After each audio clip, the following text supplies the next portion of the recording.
Hello and welcome to my channel. This time I'm going to work only in charcoal on regular paper, and I'm going to draw a bunch of howling wolves. Let's start. So I want to have 3 wolves howling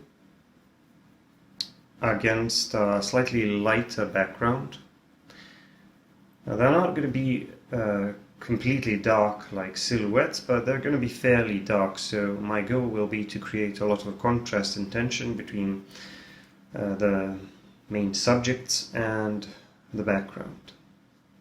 As for the materials, I'm going to use Koh-i-Noor charcoal pencils, and I'm going to work on a Maestro sketching paper. Now, as for the reference, I can't really help you much because I actually used several different references to put this scene together, but I am going to put one in the description that may help you out a little bit. So the first thing I'm going to do once the sketch is done is shade the background, and I'm going to do that with charcoal powder. I want to use charcoal powder because I want to blend it smoothly without creating any texture or unwanted shapes or lines. So the first thing I do is I pour down the charcoal powder, and then I move it around gently with a brush to distribute it evenly. And once that is done, I start blending with a piece of paper towel. And again, I'm not using much pressure, I'm just blending it gently using a light circular motion. So the idea is to blend it smoothly and evenly, and as you will see, I will be putting down a little bit more of the material and using a bit more pressure at the top, and then pulling it down gently using less and less of the material as I move further down, because I want to create a gradient where the sky will be a little bit darker at the top and a bit lighter at the bottom. This will also help me create a sufficient amount of contrast around the wolves, because I don't want the sky to be too dark so that I could retain that contrast. Anyway, I'm starting to work on the first wolf. This one is the closest one to our point of view, and it's also going to be the most detailed one.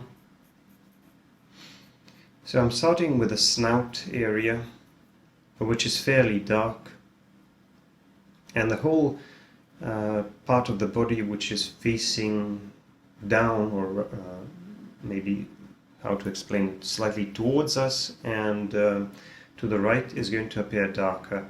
The teeth are fairly bright and they need to stand out in terms of value, so I decided to work around them rather than to try to erase them later. This is, in my opinion, a better way to do it, because with charcoal you never really know how well you're going to be able to erase it, especially if you want clean marks with clean edges. So whenever you have the opportunity to preserve a lighter space, you should do it. So I did that with the teeth, and once I shade all around those teeth, hopefully they will stand out nicely as a lighter detail, and I think that'll be a nice detail.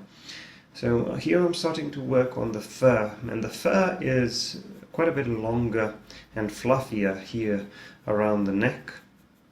And one of the things that I always say when I draw furry animals is that you need to try to make sure that you match the length and the direction of the fur with the length and the direction of your strokes.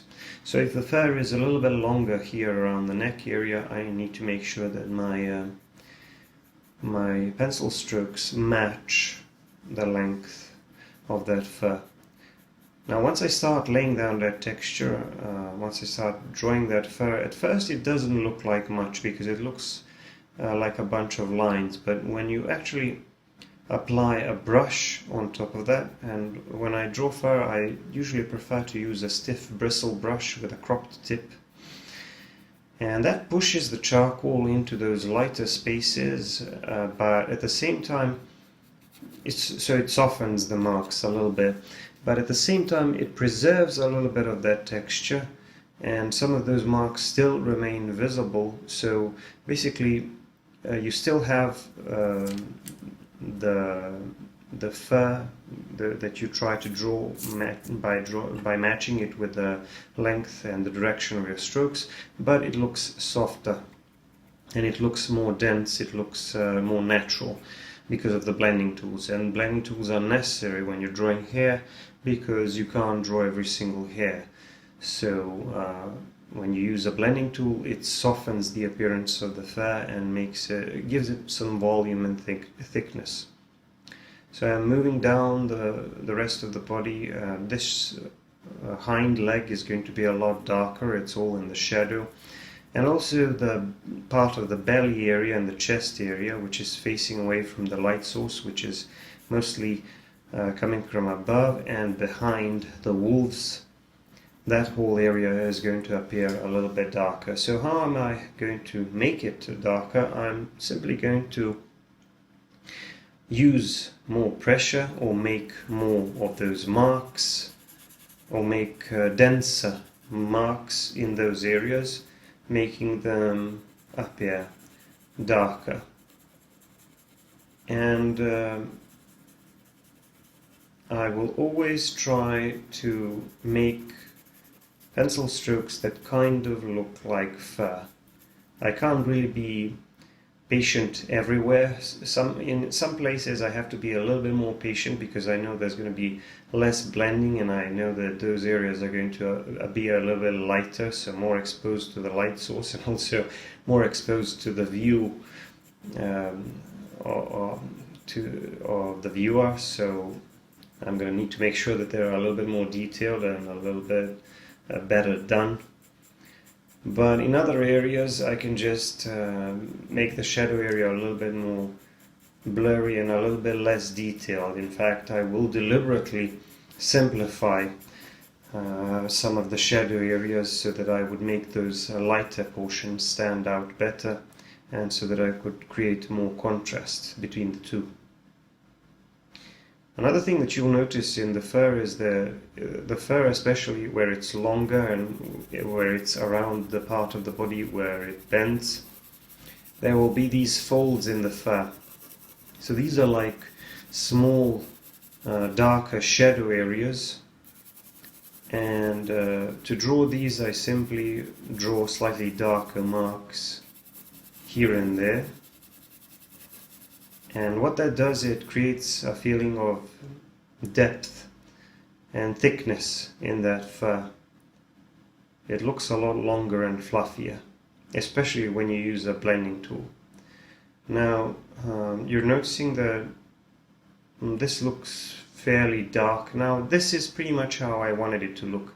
I want all of the figures of the wolves to look a lot darker than the background, and the background is already a little bit darker, but that's okay. That's the sort of atmosphere that I was going for anyway.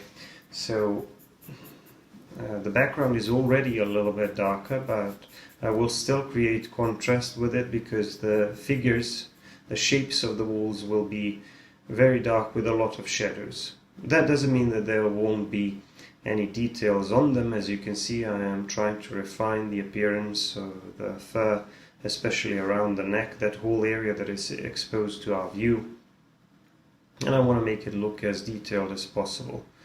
So here I'm working a little bit on the hind legs and the tail area.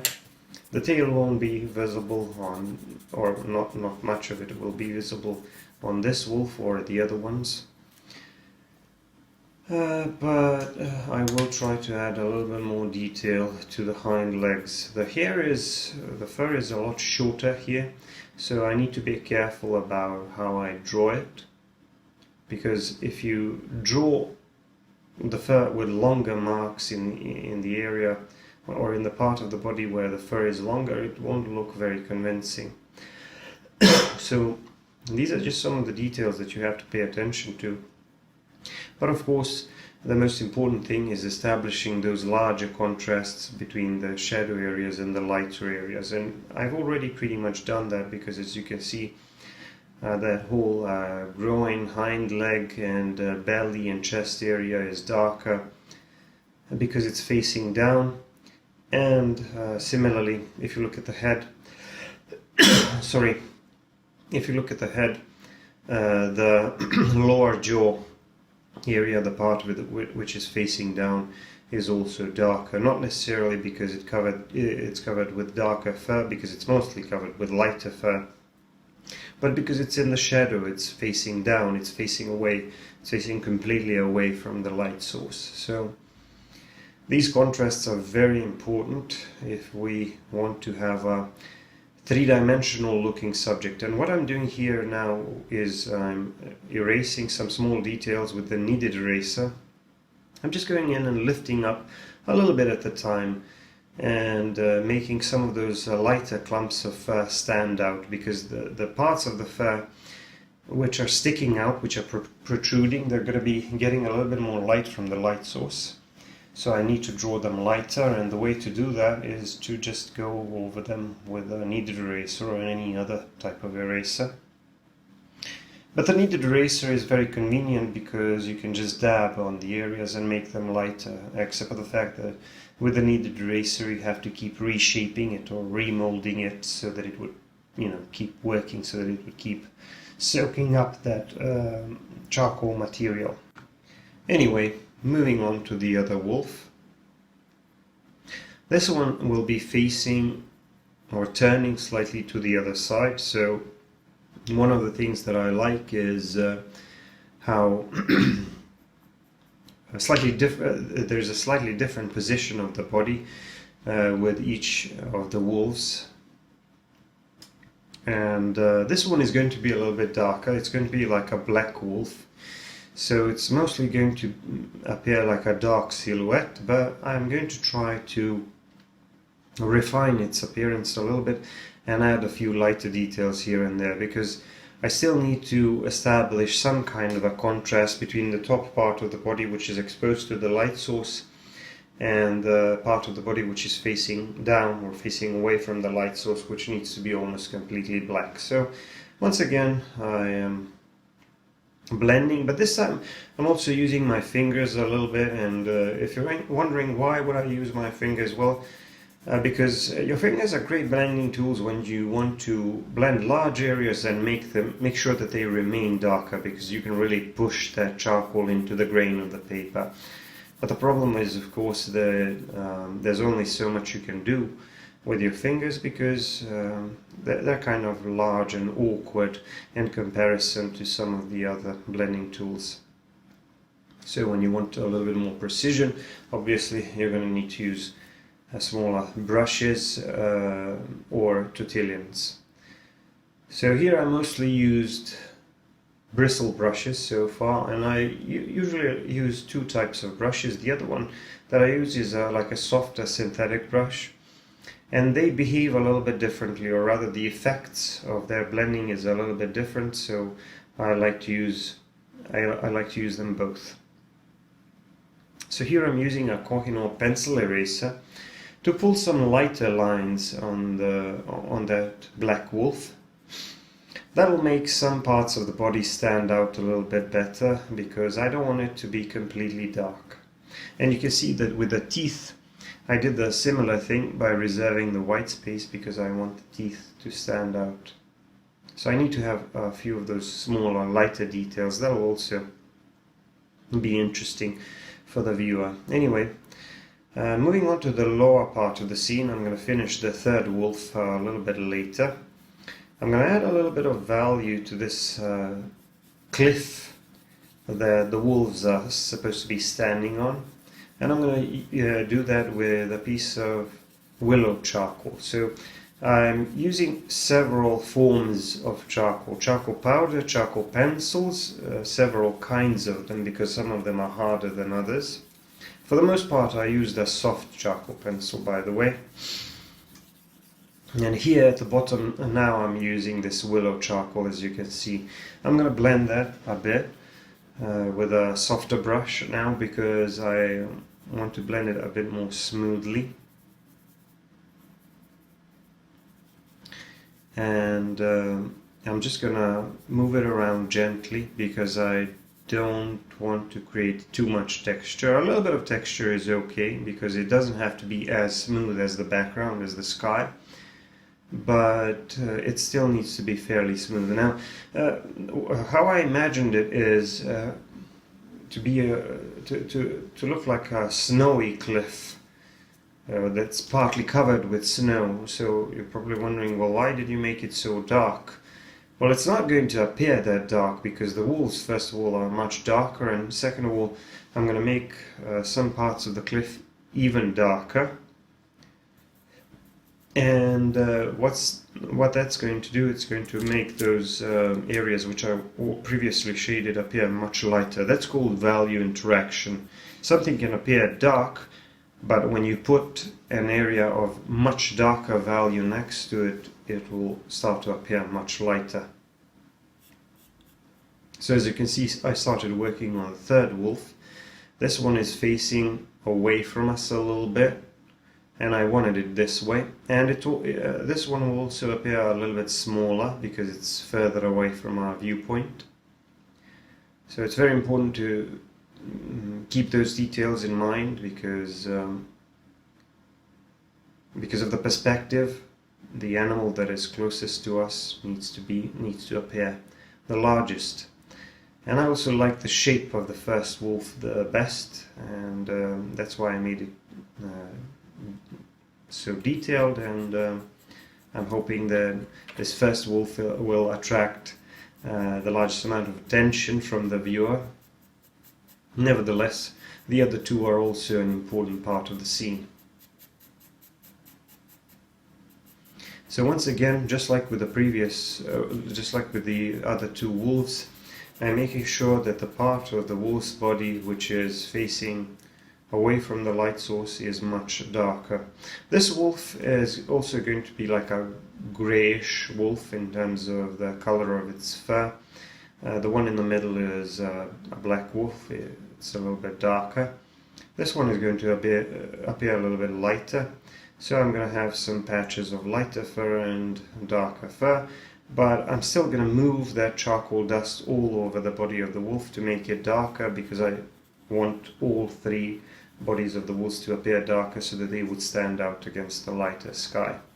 And now I'm going to draw some darker shapes on the ground, because once again I wanted it to look like a snow-covered hill or a hilltop or a cliff or whatever that the wolves are standing on and howling on.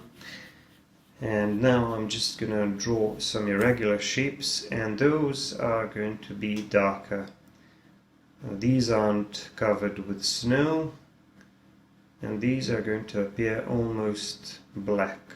I also want to have some slightly smaller shapes here and there sticking out of that snow. But you can see now how that lighter portion, which I previously covered with willow charcoal, is starting to appear much lighter than it did before. And of course I still have a little bit more of it to cover at the bottom, but I'm gonna do that a little bit later. First I want to draw some of these larger, darker shapes. I'm gonna blend them a little bit with my finger, and then refine some of the edges and smaller details using other blending tools. I'm just going to blend the rest and cover the rest of this lower portion of that hilltop or whatever it is, and then clean up some of the edges, adding some smaller details as well as some suggestions of lighter shapes, because I want a little bit of variation in value even in that lighter area, the snowy area, so that so that the terrain would just appear a little bit more three-dimensional and a little bit more convincing, I suppose, because it is, after all, a part of the foreground, and whatever is in the foreground needs to be at least a little bit more detailed than the stuff in the background. Not that we have much of the background here, because it's mostly the sky, but here I made some adjustments around the lower part of the body of this third wolf, because I didn't really like some of the shapes, and I want more of the body to be obscured by that rock. And I also need to add some more detail to the fur of this third wolf. I know that it's further back and that it should appear a little bit less detailed than the first one, but still I need to refine the appearance of the fur a little bit, so I added some more details with a charcoal pencil first, and then I did a bit more refining with this Koh-i-Noor pencil eraser. So as you can see, I used different forms of charcoal, I used different types of erasers, I used different types of blending tools.